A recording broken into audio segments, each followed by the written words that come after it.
So we were going to start with an abstract painting, but I saw this little one and I thought I'd like to finish her off. This one here. So I have some earth colours here. I think it's like a combination of raw sienna or raw umber. And for the skin tone, I'm going to add in some permanent rose.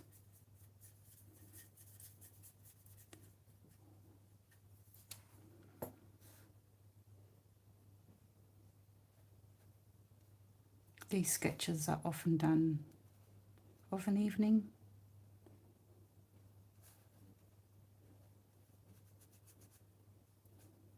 While I'm watching TV or have some time.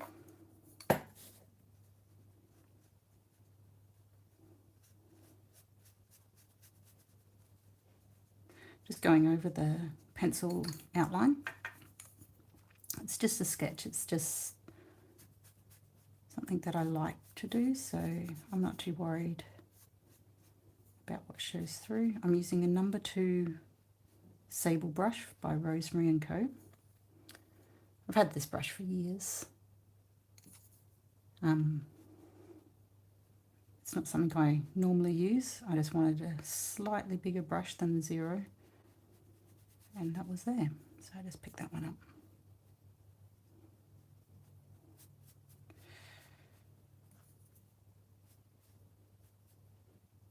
I've already drawn in the light in her eyes where it's hitting her eye, so I want the light to come from this direction here. So that means that this side of her face should be in some form of shadow.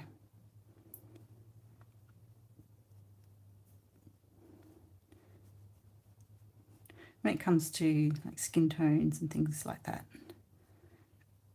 it's usually the same mixture. I always put in the permanent rose, but depending on the depth of skin colour, I will either mix in a violet, a purple, if I want a darker skin tone, with the burnt umber or burnt sienna. It just depends on what I'm after. We said hi and wow. Oh, thank you.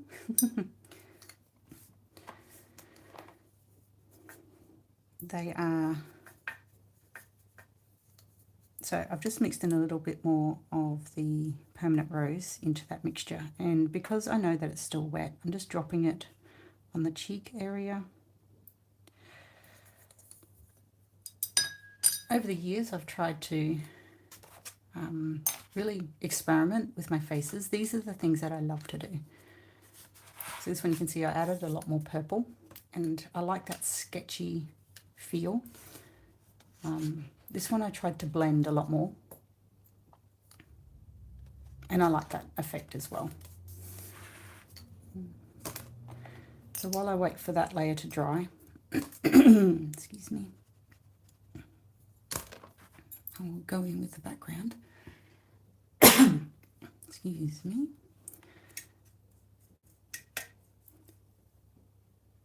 And I've got Cobalt Turquoise Light. So the faces I normally sketch there, I don't use a reference, they're often from my head. Okay. So you can see watercolour do not do 101. I didn't allow it to dry, so that colour's bled onto her face. I'm not too worried, as this is just a sketch, it's a warm-up. But watercolour, you will know, it finds a path, and the path is always where the water is on your page. So because that layer of her skin was still wet, when that turquoise touched that part of the painting, excuse me, it bled straight in to where the water was, it found the path.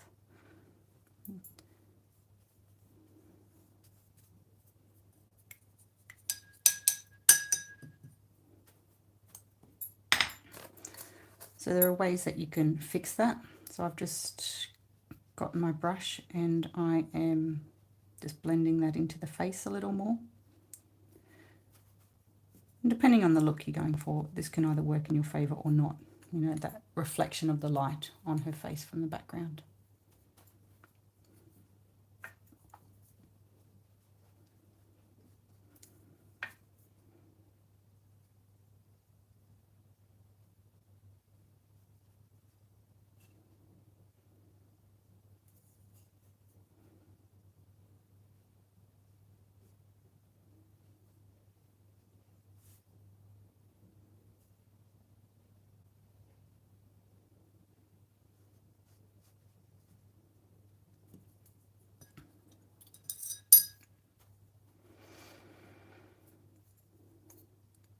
So while we're waiting for that one to dry,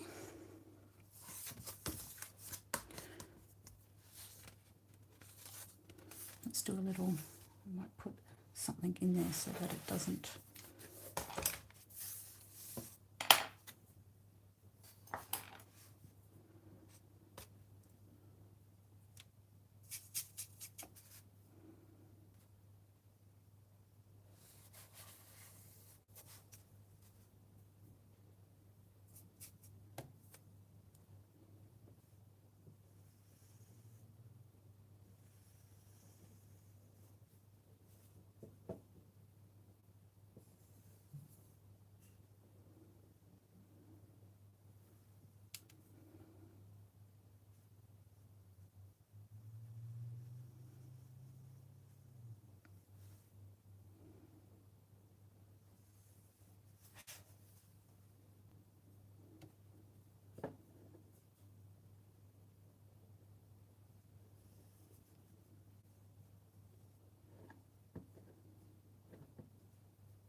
I can feel already that I didn't paint yesterday or on Friday, and I feel like my hand is clunky. It's hard to explain, but I'm definitely not getting the shapes or the flow that I'm used to feeling.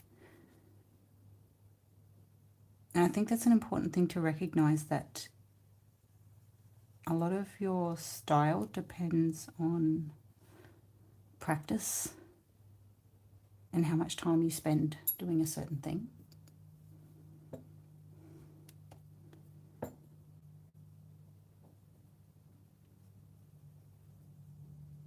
I think that's why it's important too, just to have these spaces where you can just play and not worry about the result. Don't love that. If I'm being honest, that's not my favourite. Let's try something else.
This is completely not working. You can really tell after a couple of days that you haven't spent much time on it during the week. I usually paint every day.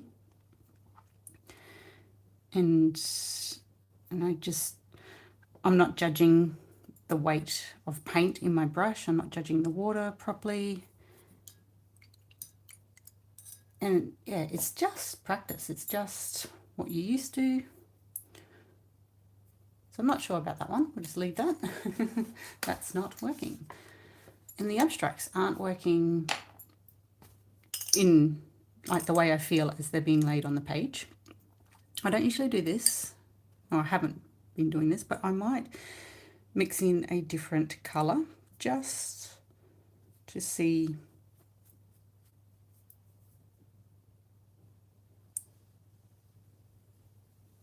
if that'll, I don't know, make me like it more. I don't know.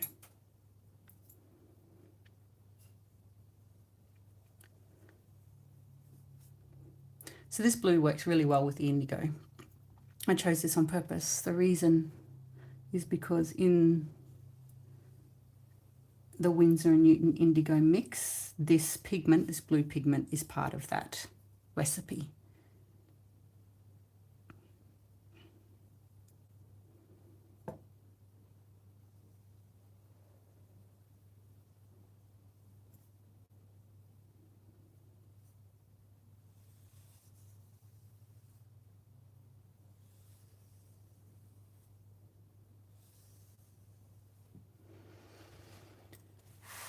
Interesting. Not liking it. So let's go straight into something else.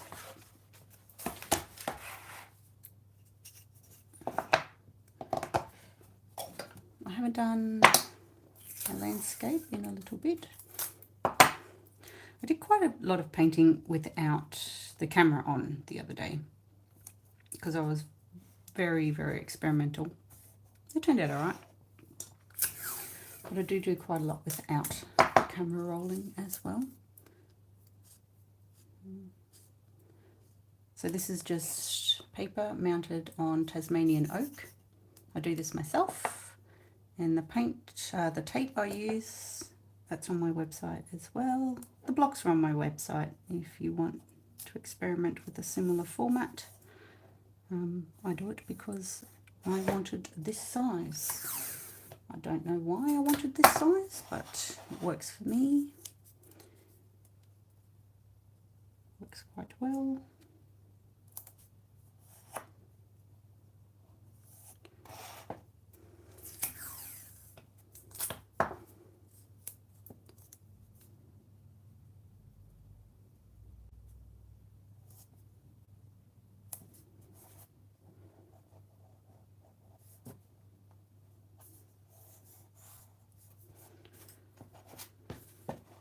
And I think we might go for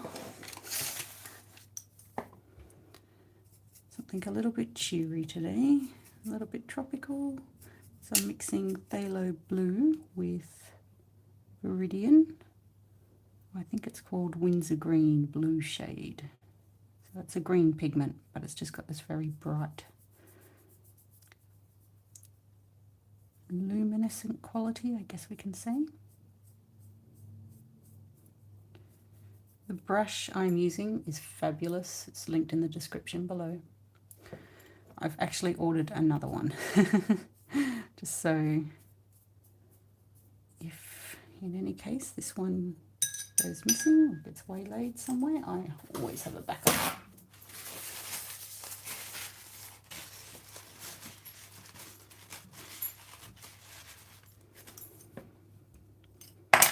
Oops.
So this is my main painting palette. If anybody knows how or where I can get my hands on, this is the smaller one I have, which often comes traveling with me.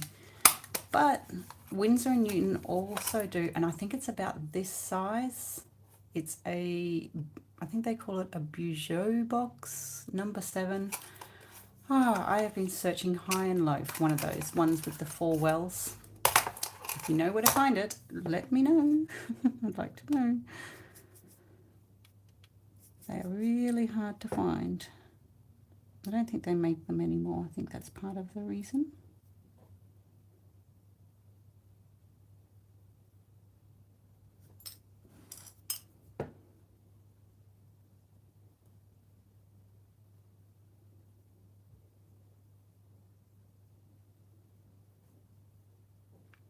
So I'm just using the end of the brush, the point, and the flat side. I really like this brush a lot because you can get such a big variety of marks. You can get some really big washes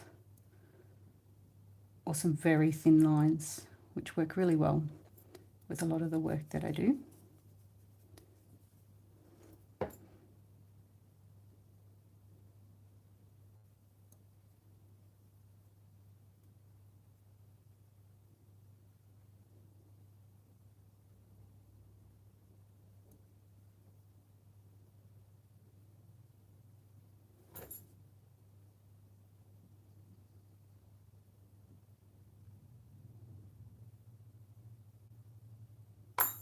This scene, it wasn't intentional, but straight away, just that mountain range, it reminds me, oh, what's the island called? It's off Brisbane,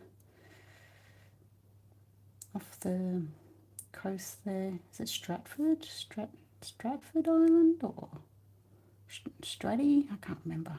That just reminded me straight away.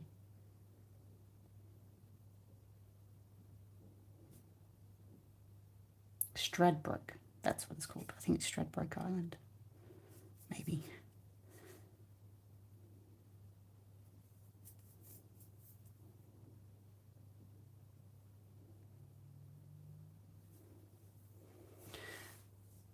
So this is the point in a painting where most people stop with watercolour, and to me that is ugly. There's no contrast, there's no definition. It's just a very weak looking painting. So this is where I try to encourage people, just keep going. Keep going without overworking it, which sounds, a bit counterintuitive. But by keeping on going, what I mean is to really get some darks in there. So I'm just going in and just picking up a lot of Prussian blue, which is a lot darker, but it has that vibrancy still.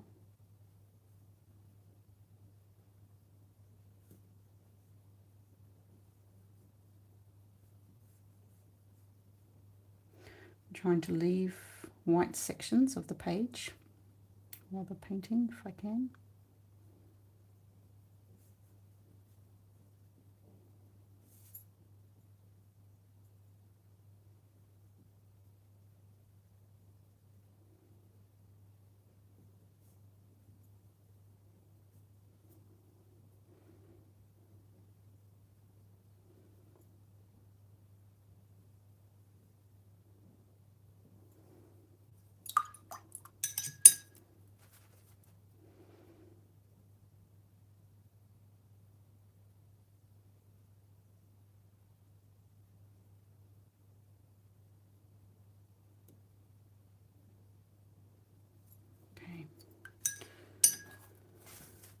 As per normal, I will try and incorporate some of the sparkle. I like the silver sparkle for the reason that it's often not seen on first glance. So I'll just put some water on it to activate it there. And just got a smaller brush now. I'm going to drop in some very fine details, mainly around the sea area, just to darken up some sections to draw the eye into the painting again.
So you can see from earlier where the sea was quite weak, that has really drawn it out a lot more.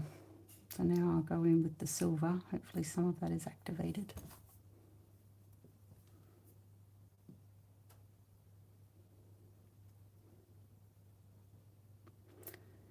You want the consistency to be quite buttery and quite creamy.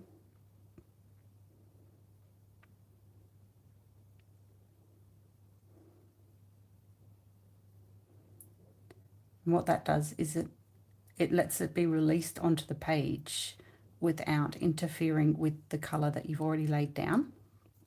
And you can get either sharp lines, depending on how wet the paint is underneath. You can get quite sharp lines, or you can get it to feather out quite a lot. So try and get a point happening here.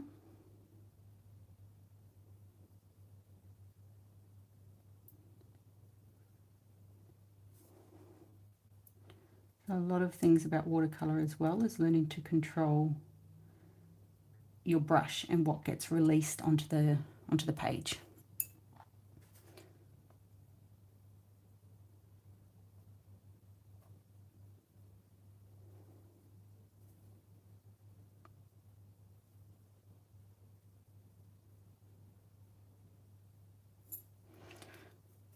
It's very hard to see because some of the paint is still wet, but there's a very slight shimmer on that.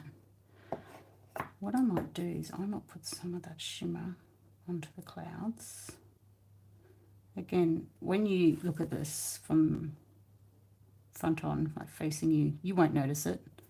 It's only at certain angles when the light hits it that you will notice that there's that shimmer.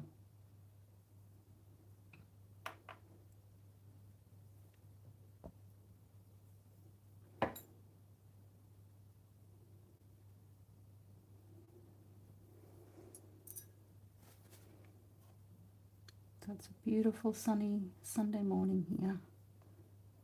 I like the Sunday mornings.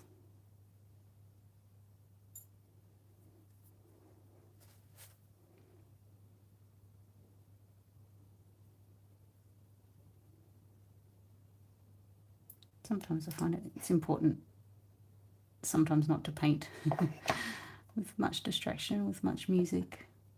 It's just nice to sit and think of nothing much while you're doing it.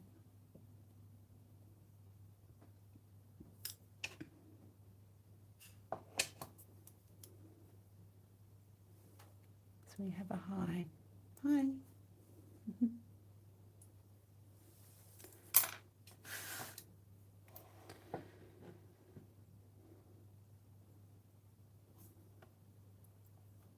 We'll take a little bit of that off. Yeah. So if you're here from the beginning, you'll know that my abstracts were a little bit clunky. It didn't really work very well for me today. My faces, I kind of got my colours a little bit wrong. For me, landscapes are the easiest things to paint. They're the least challenging. But I'm happy with how this one turned out because I wanted to do something that was simple. And I feel like I achieved that, the simplicity.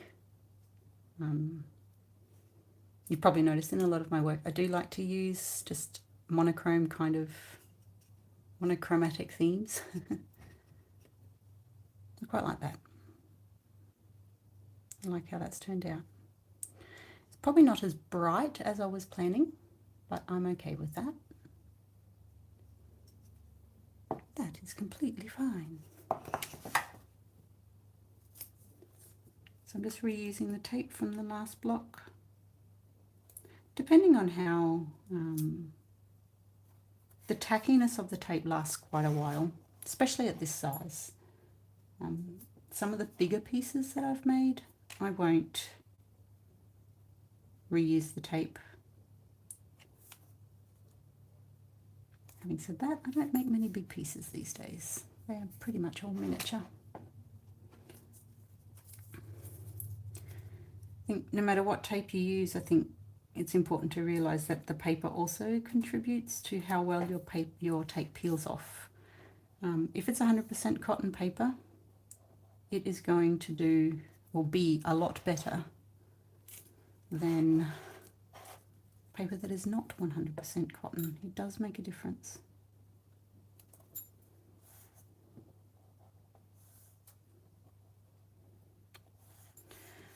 Now I'm going to do something slightly different this time. I don't know how it'll go.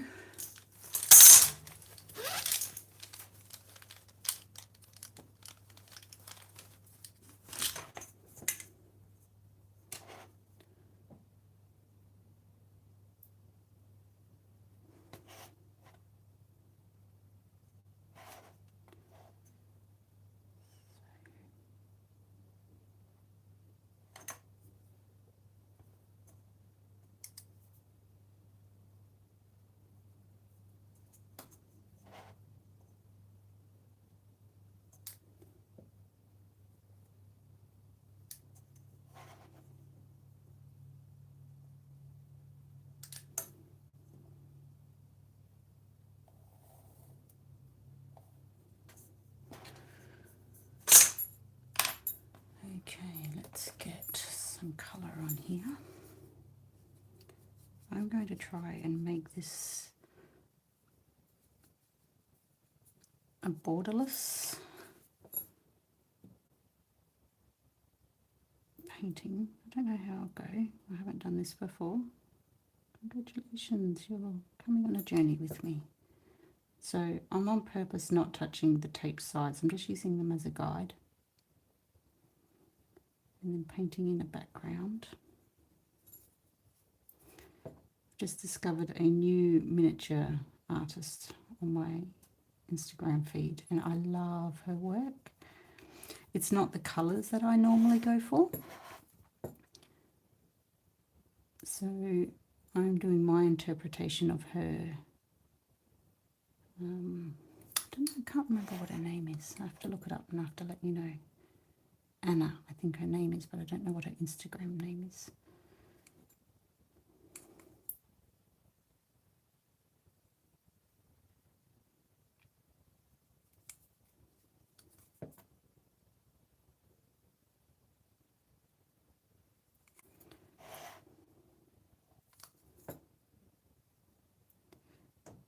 So that line that I've put in the middle there, that's just like my personal guide to know not to touch it with the paint.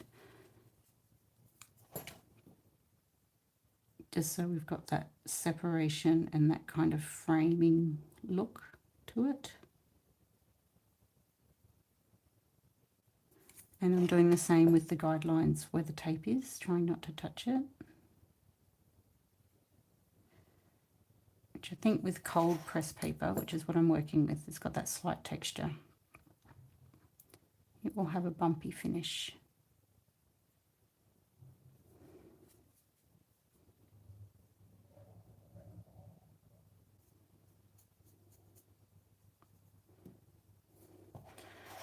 The nice thing about miniature watercolors is that you can experiment with styles and with colors a lot easier because it's not so overwhelming. It doesn't have so many moving parts, as it were, in order to make it work,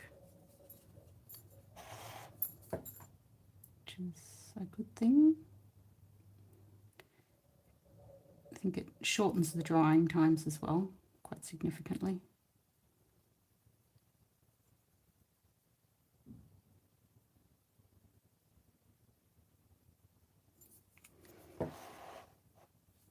So a little bit hard to see, but I've created two separate areas. So what I'm going to do, because I know that I'm not going to paint in my usual fashion with the tape, I'm actually going to take that off. So I just used it as a guide, more or less, and painted the background. So it's kind of got that, what's the word? Rough edge, as opposed to the normal smooth, crisp edge brought to you by the fantastic peeling of the tape.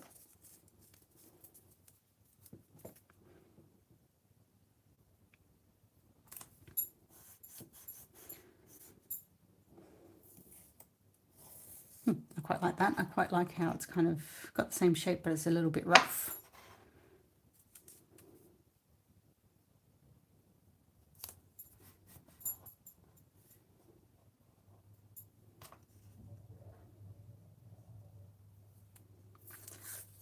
You know what I'll do with this one? This is creativity on the go. This is the nice thing too about just taking some time just to paint. You come up with ideas on the way and you can just kind of immediately put it into practice and see if it works. And if it doesn't, well, you haven't lost much, have you? So that's 38 mil. So that would be 1.9, I think. Yeah, that sounds about right. Same with this one. Da, da, da.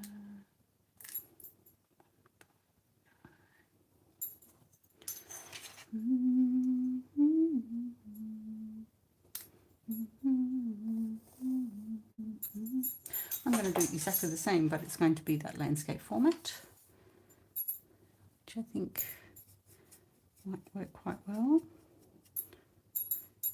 So again, this is where the practice comes in. So last time I just got the paint just from this palette, but I found that a couple of times I had to mix up the water a little bit more. So now I'm just making sure that I'll have enough for both. And I'll do the same kind of feel here. I'm just using the tape as a guide.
Yeah, like that.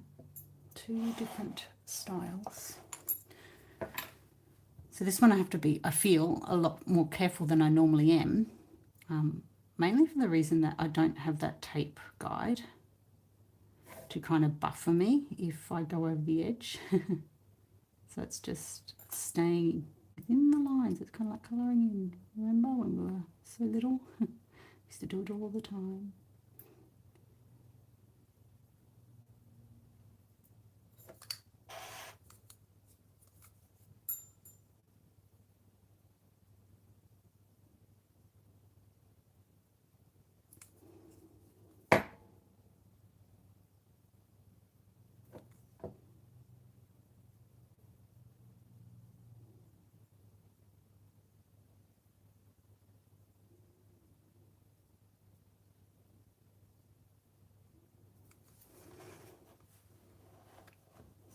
Like that.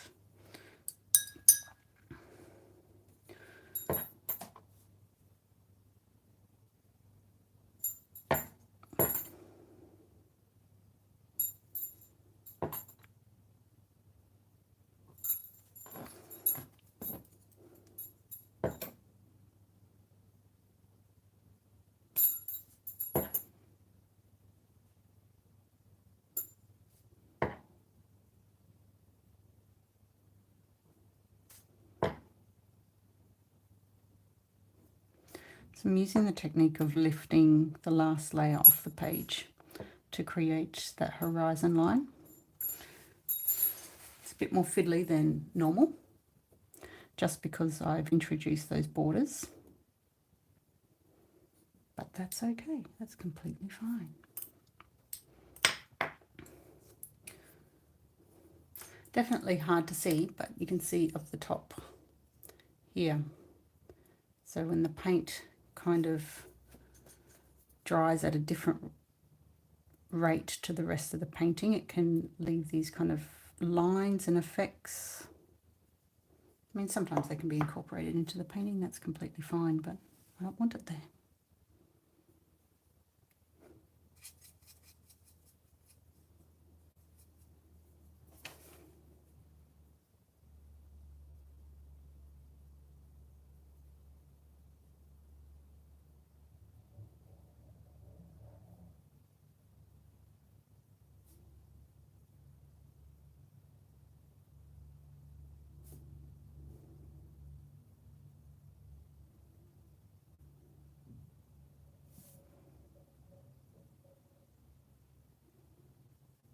So you can see left to right, this is such an interesting experiment. The paint on the right was already, sorry, the paint on the left, sorry, was already dry. So I'm getting this really lovely sharp line, but it feathered quite significantly on the right. And I want the feathering. So I'm just going over with clean water and just trying to feather that line out by introducing water to the paper. That's better. That will be a little bit more in line with each other. Shows you how quickly the paint can dry. It's a pretty dry day today, so that does affect it too, your drying times.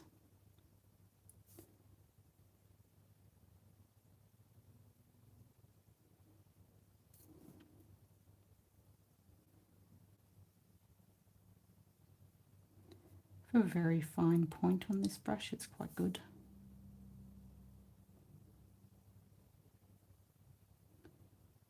Okay, just introducing another layer of depth, just trying to keep it close to that water line. Water line.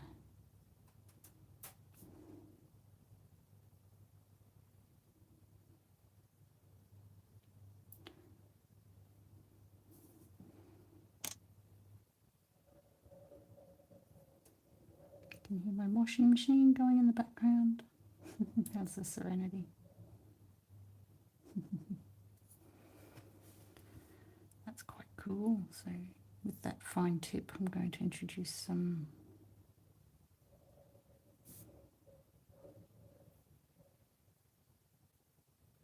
suggestion of water and reflections.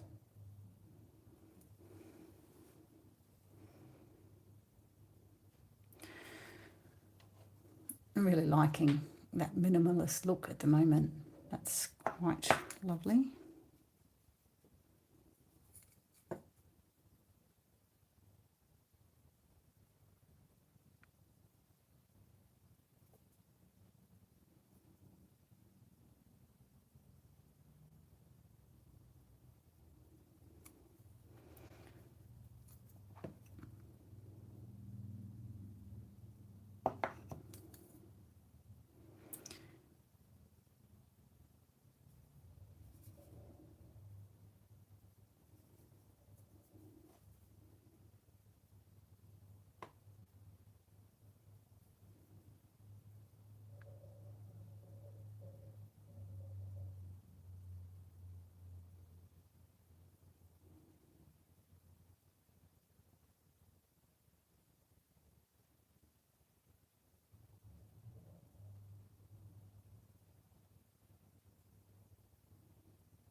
Quite like that. It's very simple.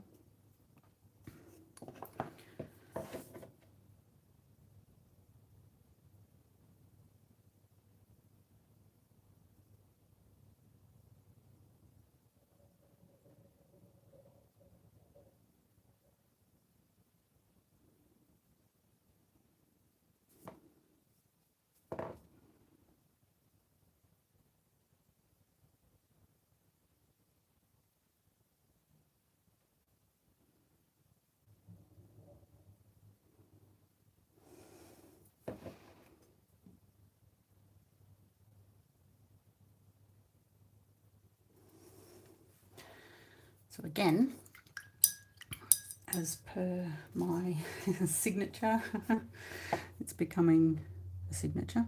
Oh, look at that. That is wonderful. So that is the sparkle. I'm going to pop that on in the form of clouds.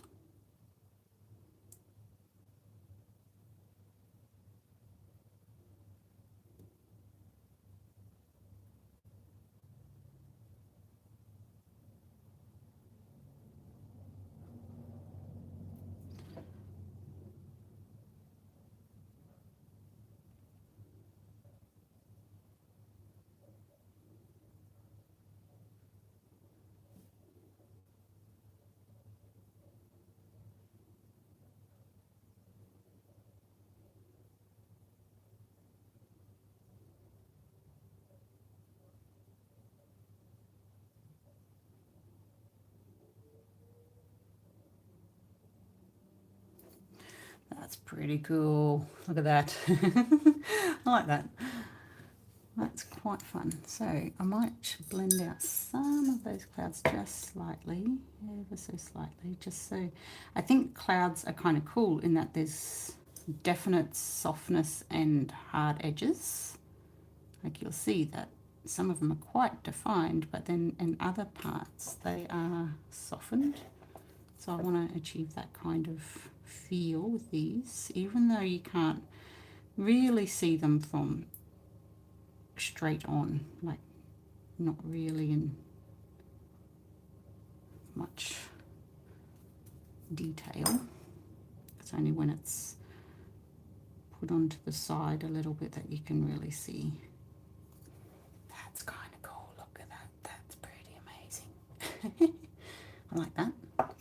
I like it. I like it. I like it. I like it a lot.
Yeah, that's pretty cool. So I'll let that fully dry before I erase the pencil line in the middle, which is my guide. So this one, again, I will take off the tape. That was my guide. And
complement each other quite well.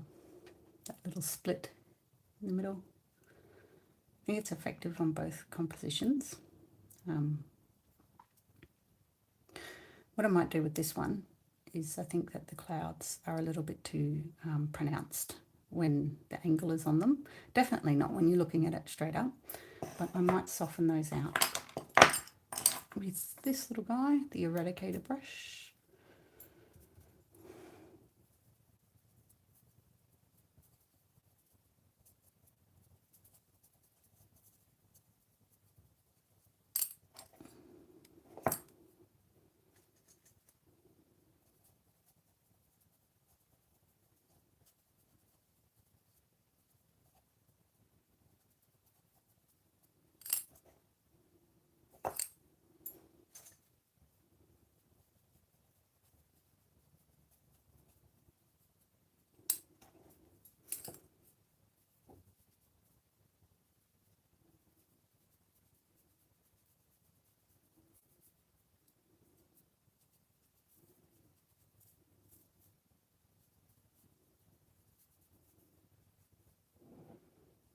Yeah, I like that better. It's not as defined. So I'll let those dry.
Definitely a blue theme today, isn't there? Which is definitely no problems. Do you like the look of those two? They're a little bit different.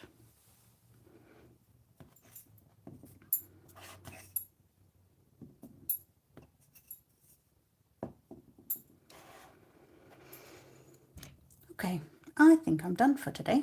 I know I haven't finished this one, but that often happens. Kind of lose the motivation. So thank you for joining me, and we'll see you next time.